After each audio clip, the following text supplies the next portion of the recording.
Hello guys, TBB ganap. Ito nga ang reaction ng mga housemates pagkabalik ni JM sa bahay ni Kuya. Sobrang saya nga nilang lahat at lahat sila tumakbo at niyakap si JM.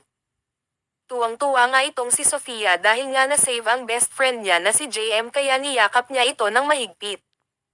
Kahit nga nawala na si Jazz, ramdam mo pa din ang awa sa kanya dahil nga napakaganda naman din ang intensyon niya.